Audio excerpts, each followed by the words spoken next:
Números capítulo 21, versículos 4 a 9. Diz assim: então partiram do Monte Or, pelo caminho do Mar Vermelho, a rodear a terra de Edom. Porém o povo se tornou impaciente no caminho. E o povo falou contra Deus e contra Moisés: por que nos fizeste subir do Egito para que morramos nesse deserto? Não há pão nem água, e a nossa alma tem fastio. A gente está tendo nojo, está enjoado com esse pão, viu? Esse pão ruim, isso é, descansar daquela dieta.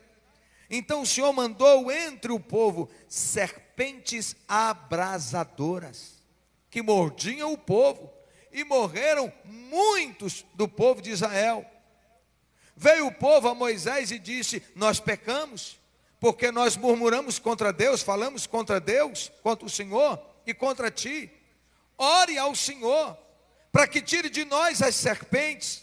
Então Moisés orou pelo povo, e disse o Senhor a Moisés: faça uma serpente abrasadora, põe-na sobre uma haste, e será que, isso é, põe num poste, numa cruz, será que todo aquele que foi mordido pela serpente, olhar para a serpente de bronze, viverá? Fez Moisés uma serpente de bronze, e a colocou sobre uma haste. Tendo alguém sido mordido por alguma serpente, se olhava para a serpente de bronze, sarava. Queridos, a murmuração é a porta para a derrota. Toda pessoa que murmura não vence. O murmurador não alcança. O murmurador, na verdade, ele se torna um peso para si mesmo. Sua vida se torna uma amargura. Sua vida é uma vida derrotada. As portas se fecham. Tudo aquilo que ele declara como negativo acaba se tornando realidade na sua vida. O murmurador se torna também um peso para a família, porque o ambiente é um ambiente pesado. A pessoa não vê valor em nada, a pessoa não se alegra com nada, ela só reclama de tudo, absolutamente de tudo. O murmurador é um peso, uma derrota e um laço também para o líder espiritual, para a liderança espiritual, porque vai sempre se levantar, vai falar contra, vai se tornar um peso, porque é difícil conviver com uma pessoa com esse sentimento de derrota, com esse sentimento de ingratidão. Mas o murmurador, acima de qualquer outra coisa, ele faz um mal muito grande para o coração de Deus. A murmuração é uma flecha contra Deus. A murmuração, em primeiro plano, ela não é contra pessoas, ainda que murmure contra pessoas e contra circunstâncias, situações, contra a casa, o salário, a renda, o trabalho, a saúde, o cônjuge, os filhos, ou os filhos que murmuram contra os pais. Mas acima de tudo, é uma declaração de que Deus não sabe o que faz. Deus manda Moisés lá no Egito tirar um povo que já havia se habituado com escravidão. Então era gente que não tinha um sentimento de esperança, era um comer para não morrer, gente que não trabalhava para si, mas trabalhava apenas para ter o alimento dentro de casa, o mínimo. Um povo sofrido, derrotado, machucado, ferido. Mas aquilo passou a fazer parte da vida deles, se tornou cultural, porque ninguém tinha mais esperança de redenção. Mas a Bíblia diz que Deus ouviu o choro, o clamor, o gemido daquele povo. E então ele decide levantar um homem, Moisés, para ser o libertador. E Deus trouxe 10 juízos, 10 pragas sobre o Egito. E eles puderam ver o cuidado de Deus, o povo de Israel que estava ali. As primeiras pragas atingiram a todos, mas as seguintes, as finais, Deus separou o arraial do judeu e o povo, o país, a nação do Egito. Então esses males, essas maldições só caíam sobre eles. E por fim, a pior de todas, a morte dos primogênitos. O primeiro filho homem, nascido em cada casa egípcia, foi morto pelo anjo de Deus. E aí então, finalmente, Faraó libera esse povo. E eles saem, e o Senhor disse para Moisés, fala para eles, que quando forem sair, peçam aos egípcios bens, peça presentes a eles. E diz que o coração daquele povo se desesperou tanto em que o povo de Israel saísse do Egito, que eles deram inúmeros bens, joias das mais diversas, ouro, pedras preciosas, roupas, todo tipo de bem. Diz a Bíblia que eles saíram ricos do Egito. Era como que um pagamento pelo tempo de escravidão. Um percurso pequeno, poucos quilômetros do Egito para Israel, para a terra prometida, para Canaã. Aquilo que era para ser rápido se tornou difícil e enfadonho, se tornou laço e morte, destruição para o povo que deu com a língua nos dentes o tempo todo. São várias ocasiões. A primeira delas, eles murmuraram por proteção, porque depois que eles saíram do Egito, e eles caminharam, e chegaram e pararam diante do Mar Vermelho, e quando olham para frente é o mar, e para trás, Faraó estava vindo atrás deles, com seu exército, e eles então murmuram pela primeira vez. Esqueceram que aquele que os tirou com mão forte poderia continuar guardando-os, mas eles murmuram. E eles disseram para Moisés: foi porque não tinha sepulcro no Egito, que você nos tirou de lá para morrer nesse deserto? Por que você nos fez isso, tirando-nos no Egito? Não é isso que te dissemos no Egito: deixa que sirvamos os egípcios? Pois melhor nos fora servir aos egípcios do que morrermos no deserto. Êxodo capítulo 14, 11 e 12. Bem, Moisés fala com Deus e Deus diz: diga ao povo que marche. Diga para o povo marchar, caminhar. E mandou que ele tocasse com o seu bordão nas águas, e as águas se dividiram, e esse povo passou a pés enxuto. Segunda murmuração, logo depois, logo em seguida, querendo beber água, depararam com água salobra, imprópria para beber, e murmuraram novamente contra o Senhor. Ninguém no meio deles tinha uma atitude de dizer assim: bem, Deus que nos tirou, e eles eram em torno de 3 milhões de pessoas, aquele que nos tirou do Egito com mão forte e que destruiu a Faraó e seu exército, ele vai prover tudo. Nós temos uma água que não é legal, mas nós vamos pedir e ele vai arrumar essa água, ele vai curar essa água. Não, ao invés de orar ou de agradecer pela água, eles lamentaram novamente e chegaram a Mara, região de Mara, mas não podiam beber das suas águas porque eram amargas. Por isso chamou-se o lugar de Mara. O lugar ganhou o nome de Mara, de amargura, de coisa difícil, de reclame, de murmuração. E o povo murmurou contra Moisés, dizendo: o que nós haveremos de beber? E Deus usa Moisés para curar as águas. Só que o coração de Deus está se cansando daquele povo. O coração de Moisés está se cansando daquele povo, que diante dos desafios que tinha, em vez deles olharem bem, ainda que passemos dias difíceis no deserto, porque deserto é deserto, deserto não é lugar legal, deserto é lugar difícil, é terra de passagem, também não é lugar para morar, é para passar apenas. Mas ao invés de dizerem uns para os outros: gente, vamos ficar firme, vamos caminhar de boa, porque nós saímos de uma escravidão, agora nós estamos caminhando para uma terra que será nossa, uma terra que Deus prometeu, terra que mana leite e mel, então o melhor virá. Vamos fechar nossa boca e vamos parar de murmurar, vamos parar de reclamar nesse tempo. Mas não, o contrário disso, eles continuavam murmurando. A terceira murmuração foi por alimento. Após 45 dias de viagem, encontraram-se no deserto de Sin. A comida que trouxeram tinha acabado, o estoque que tinham, que eles ganharam, tinha acabado. E aí eles murmuraram novamente contra Deus e contra seu servo Moisés. e agora era por alimento. E diz assim o texto: e toda a congregação dos filhos de Israel murmuraram contra Moisés e contra Arão no deserto: quem nos dera que tivéssemos morrido pela mão do Senhor na terra do Egito, quando estávamos sentados junto às panelas de carne. Que panela de carne, irmão? Escravo tem panela de carne? Você já viu gente que começa a ter saudade quando a coisa está difícil? Começa a ter saudade do tempo ruim, saudade da miséria, saudade do sofrimento, saudade da desgraça, saudade da vidinha, saudade da droga, saudade da bebida, saudade da bagunça, saudade do mundão. E eles dizem: nós comíamos pão até fartar, porque nos tiraste para este deserto para nos matar de fome com toda essa multidão. Então Deus faz cair comida do céu, e a Bíblia fala, o pão dos anjos.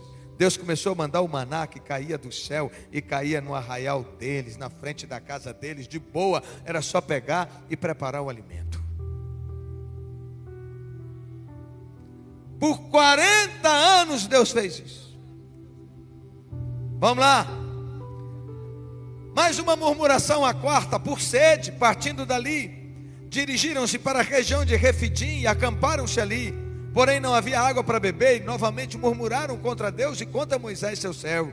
Então o povo contendeu, brigou com Moisés, que zumbou, fez confusão: dá-nos água para beber. Você imaginou? Milhares de pessoas, tudo zoando, aquele zum, zum, zum. E murmuração é contagiante, irmão. Um murmura, daqui a pouco dois murmuram, daqui a pouco tem uma reunião, tem uma assembleia, todo mundo murmura. E se murmuração é contagiante, tome cuidado, porque se você é o murmurador da sua casa, você está fazendo discípulo. Daqui a pouco toda a sua casa é um povo que murmura. Nada está bom, reclama de tudo, põe defeito em tudo, tudo é difícil.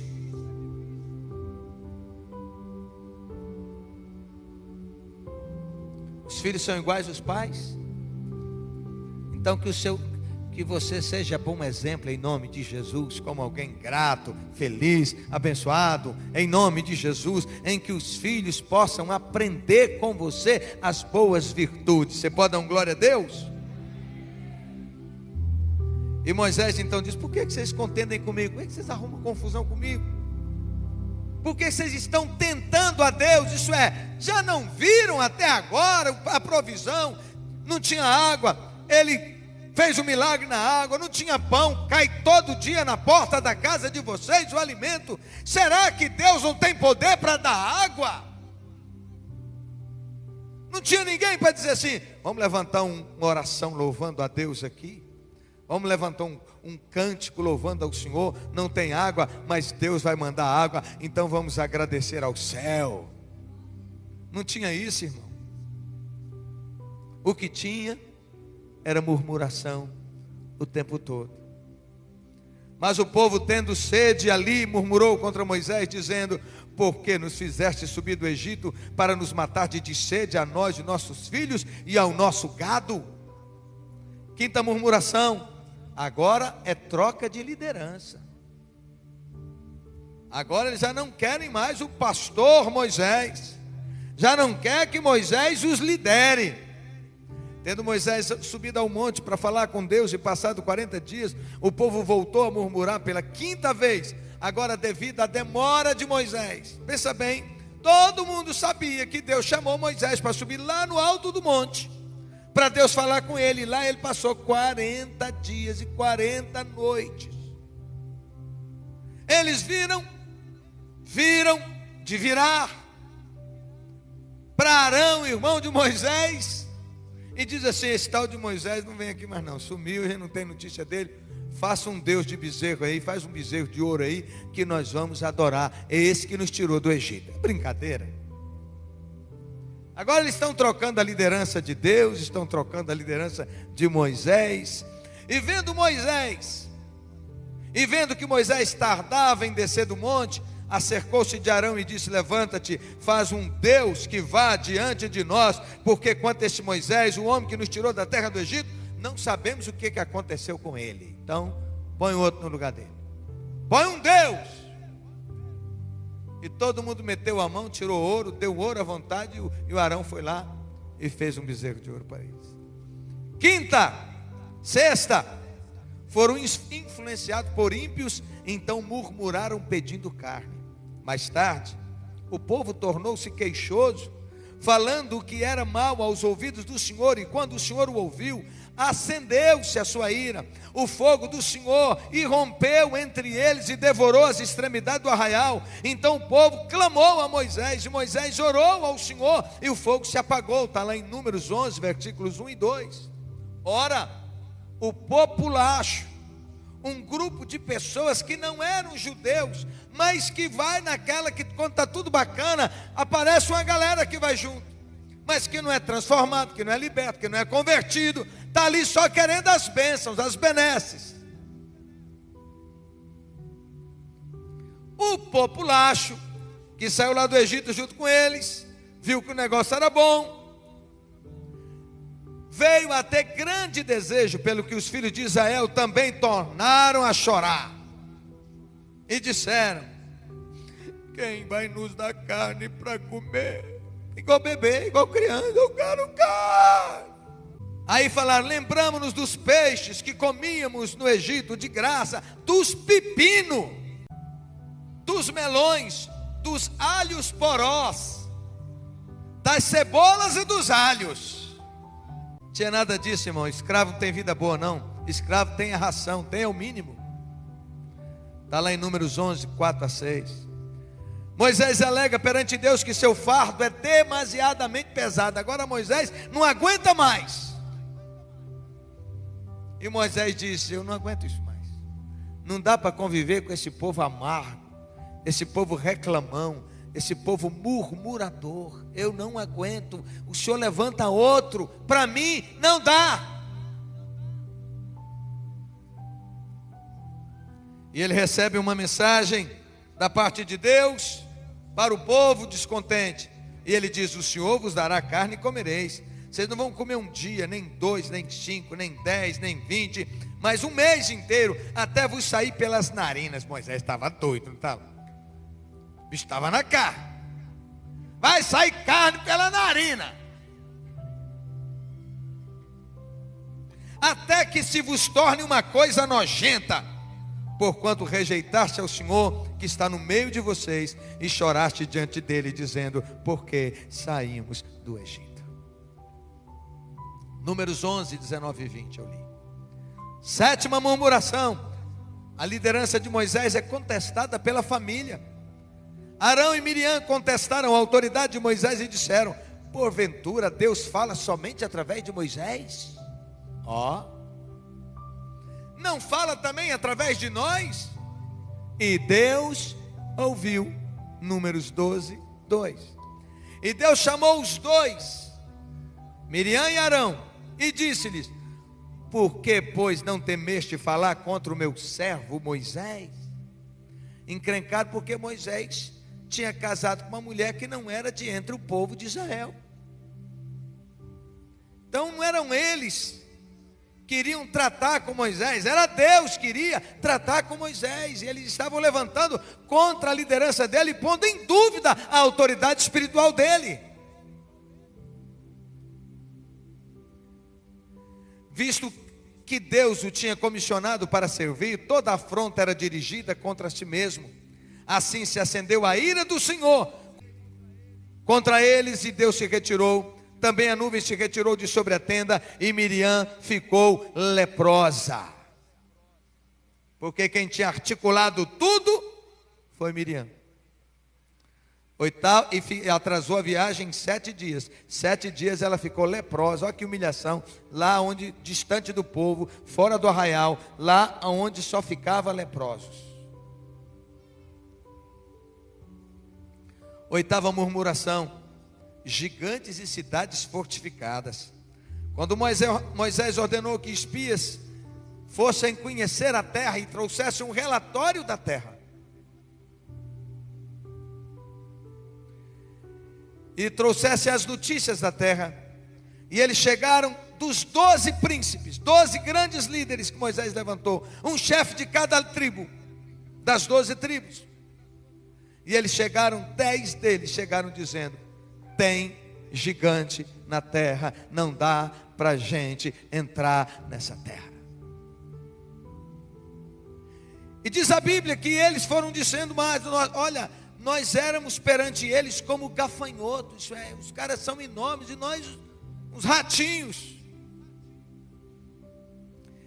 E a notícia, como eu disse aqui hoje já, que murmuração é contagioso, a notícia contagiou a todos e todo mundo começou a chorar e começaram a pedir outra liderança no lugar de Moisés para conduzi-los.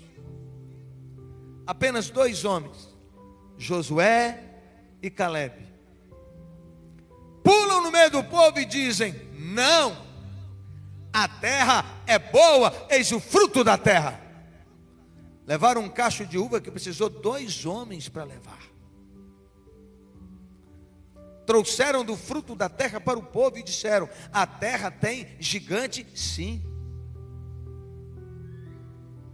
mas quem nos deu a terra é Deus, quem nos prometeu é o Senhor, e como pão nós vamos devorar os gigantes.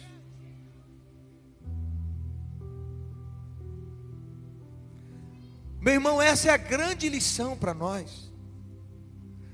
A terra é cheia de gigantes, todo mundo enfrenta gigantes, todo mundo enfrenta problema, todo mundo enfrenta luta. Mas nós precisamos tirar os olhos da luta, do problema, do gigante, porque senão quanto mais você olha, mais ele cresce. Se eu pegar essa taça de suco de uva, se eu olho assim eu consigo ver vocês, mas se eu vou trazendo ela para perto de mim, trazendo para perto de mim, daqui a pouco eu não vejo mais ninguém, eu só vejo a taça de uva, de suco de uva. É assim o problema. Você já notou que os problemas parecem ser tão grandes, mas quando a gente encara, você vai perceber que ele não era tão grande como pareceu? Amém? Amém? Então, quando nós tiramos os olhos do problema, nós paramos, respiramos, afastamos e colocamos os nossos olhos em Deus, nós lembramos das promessas que Deus tem para a nossa vida, de guardar, de abençoar, de prosperar, de derrotar os inimigos e de nos fazer mais do que vencedores. Tem gente que fica agarrado nas dores a vida toda. Eu não sou feliz por causa desse problema que aconteceu na minha vida. Eu não sou feliz por causa do meu passado, eu não sou feliz por causa do meu pai, eu não sou feliz por causa da minha mãe, eu não sou feliz por causa disso ou daquilo. Não.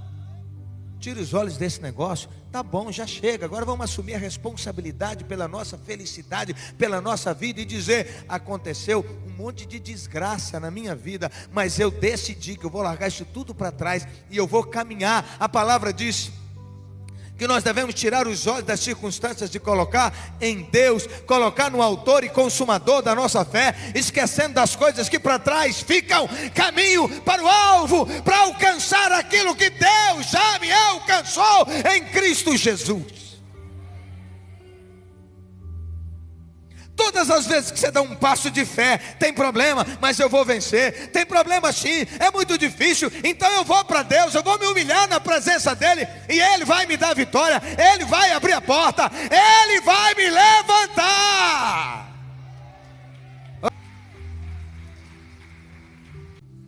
Como eu creio nisso. Tem ocasiões que a gente está como Jesus no Getsemane, sofrendo, sangrando, suando sangue, dizendo: passa de mim este cálice, está difícil essa luta, mas contudo faça a tua vontade. E Ele se levanta para cumprir o propósito. Tem dias difíceis sim, mas a gente continua com os olhos em Deus, a gente continua com a nossa esperança nele, a gente continua abrindo a boca e declarando a vitória. Mais uma murmuração, a nona. A liderança de Moisés é contestada agora, não é mais só pelos irmãos, agora é por um grupo de 250 líderes. E agora eles contestaram a liderança de Moisés e Arão, seu irmão, E ajuntaram-se contra Moisés e contra Arão e disseram: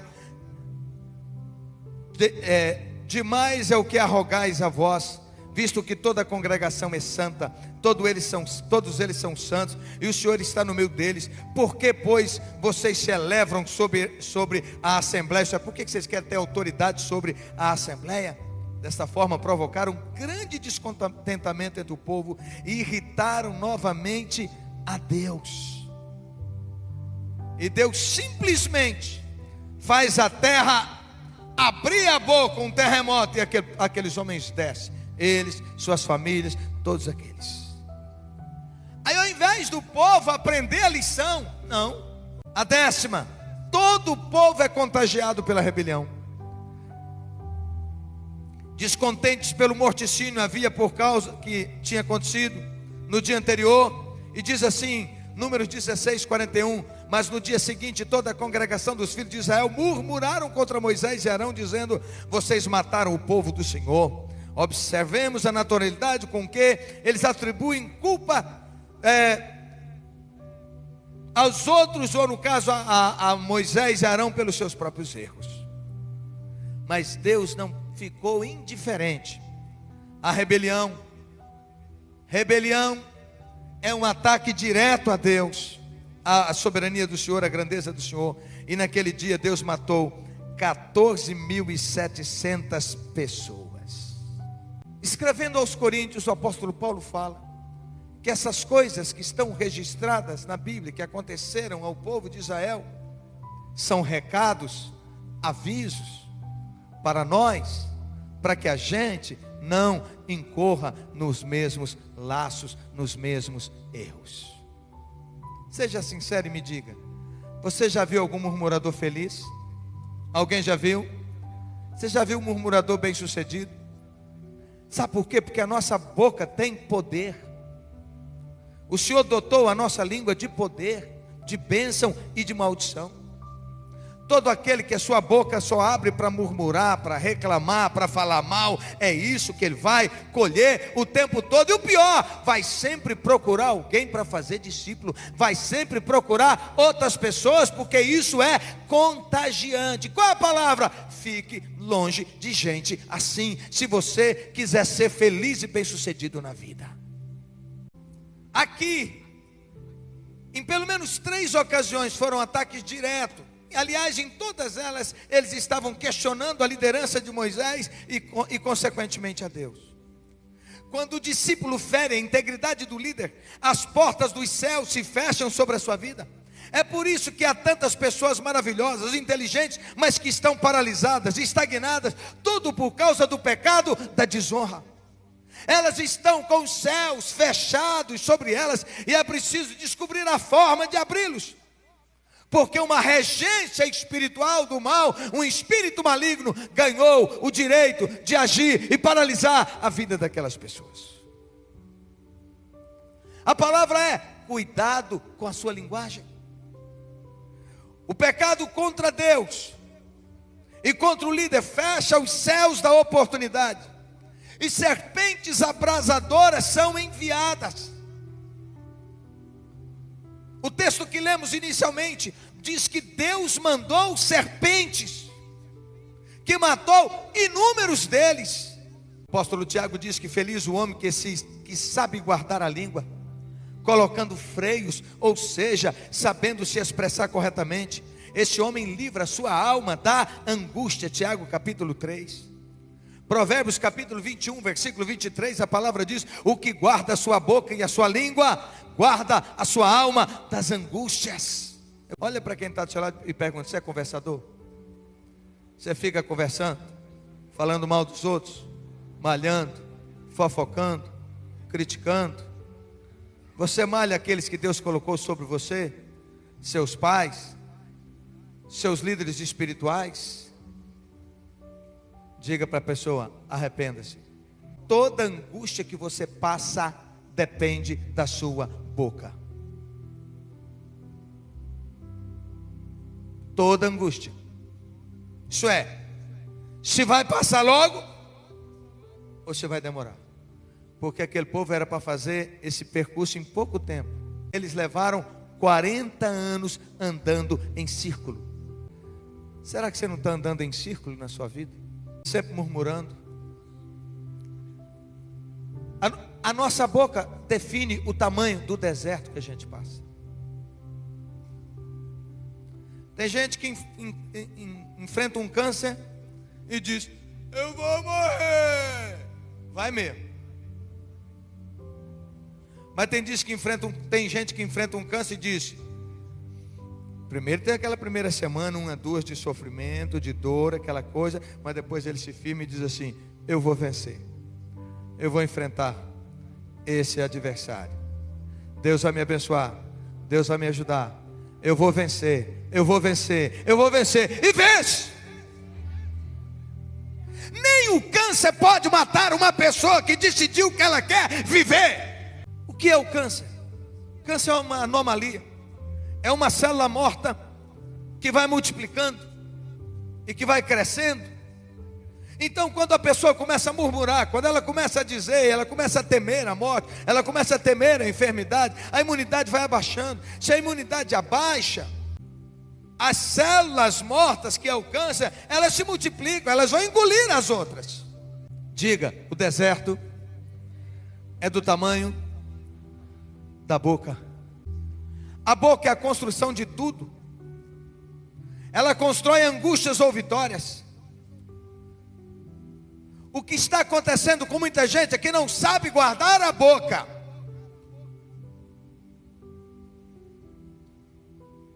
Ainda no livro de Provérbios encontramos o texto que diz que uma cidade sem muros representa o homem que não domina a sua língua. Provérbios 25, 28.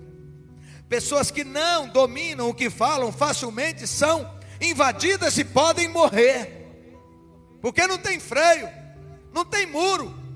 Toda pessoa impaciente é precipitada na sua fala e toma atitudes indevidas. Então ela toma atitudes erradas, toma o sabor da emoção, toma com sangue quente, fala o que não devia. Impaciência faz com que você profira palavras em momentos impróprios. A impaciência leva à precipitação e automaticamente ao mundo das serpentes. Por que as serpentes picavam o povo, mas não Moisés? Já parou para pensar nisso? Serpente do céu picando todo mundo? Porque aquele povo era murmurador. Murmuração atrai serpente. A linguagem de Moisés era outra. A linguagem de Moisés era: Deus me deu uma missão e nós vamos caminhando firme ao propósito, e nós vamos alcançar o propósito. Quem aqui tem promessa na vida? Quem tem promessa? Dê um glória a Deus. Mas agora segurei. O povo de Israel tinha promessa. O povo que saiu do Egito tinha promessa. Qual era a promessa? Terra que mana leite e mel. Uma terra para cada um deles, para todos eles. Só que aquela geração inteira não alcançou a promessa. Será que isso não deveria nos chamar a atenção? Uma geração inteira, filha. De todos os que saíram do Egito, só 2 entraram. Os que entraram foram os filhos deles que nasceram nos 40 anos de deserto. Você está entendendo? Quem está entendendo? Aconteceu com eles o que a boca deles falou. 10 falaram que não dava para entrar porque tinha gigante, e a multidão toda foi na deles.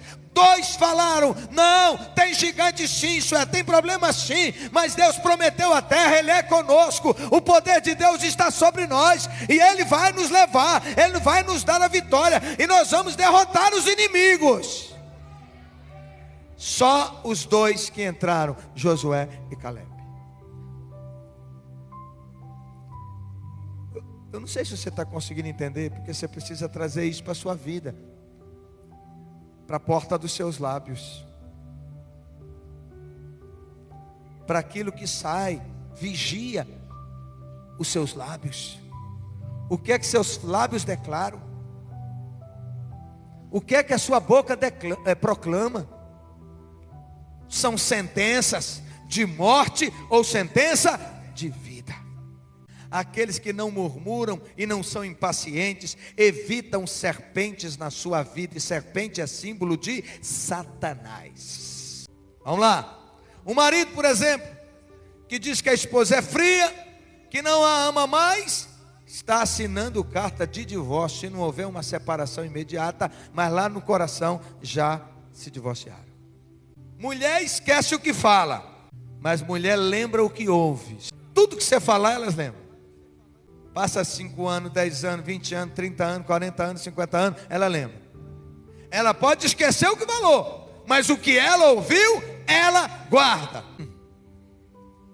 E é por isso que os homens devem pensar muito naquilo que falam com as mulheres. Tal uma palavra de Yeshua, de Jesus, para demolir a fortaleza daquilo que foi levantado. E eu quero te dizer que tem esperança, que Jesus está aqui e Ele quer te curar, te restaurar. Ele quer pisar na cabeça dessas serpentes que foram erguidas dentro da sua casa, na sua família, no seu casamento, nos seus negócios. Portanto, é preciso vigiar para que a palavra da nossa boca seja equilibrada e, como diz a Bíblia, temperada com sal. A palavra de Deus não tem precipitação. E se Deus diz que vai te libertar, que vai te curar, que vai te restaurar, que vai te abençoar e que vai curar a sua boca, é só você permitir que Ele vai fazer isso. Se a palavra de Deus é uma palavra que gera vida e que gera mudança, que a palavra dos nossos lábios também sejam assim.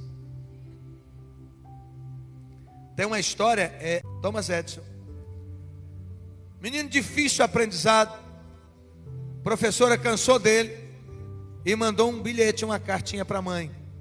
Ele não sabia ler e tal, mandou levar para a mãe.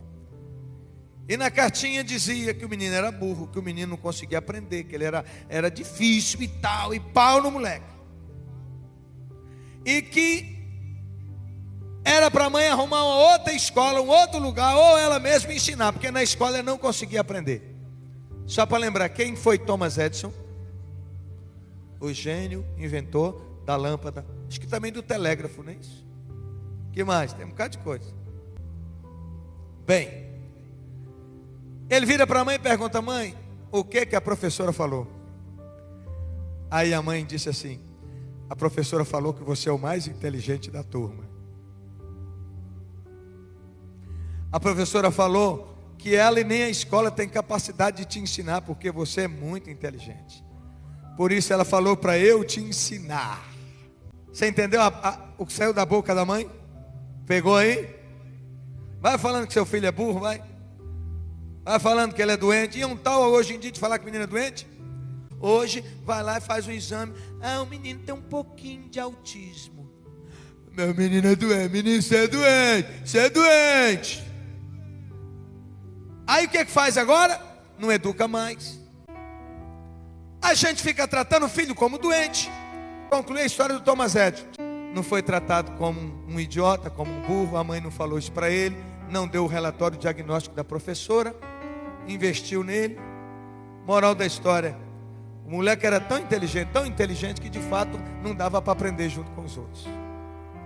É o cara que descobriu a lâmpada elétrica. Depois da morte da mãe, ele lá longe na vida, depois de ter conquistado tudo, depois que a mãe morreu, ele foi mexer nas coisas da mãe, fuçando, achou numa caixinha a tal da carta que a professora tinha mandado. E a carta dizia: seu filho não tem condição de aprender, ele tem déficit de entendimento. Seu filho não consegue acompanhar o ritmo dos alunos da escola. Não dá para ele ficar aqui, não dá para ele ficar na escola. E ele começou a chorar e louvar a Deus pela mãe que não repassou aquela informação para ele, porque se ela fala, ele estaria bloqueado e nunca chegaria aonde chegou. Então que a sua boca seja a boca que abençoa, a sua boca é a boca que profetiza, a sua boca é a boca que promove, em nome de Jesus. Que você fale bem de você, que você fale bem dos outros, que você fale bem da vida, que você fale bem da cidade, fale bem do seu trabalho, fale bem do patrão, que você seja um abençoador. E quando a notícia for ruim, for negativa, transforme em positiva, em nome de Jesus, e libera uma palavra dizendo que Deus vai dar a saída, que Deus vai dar a vitória.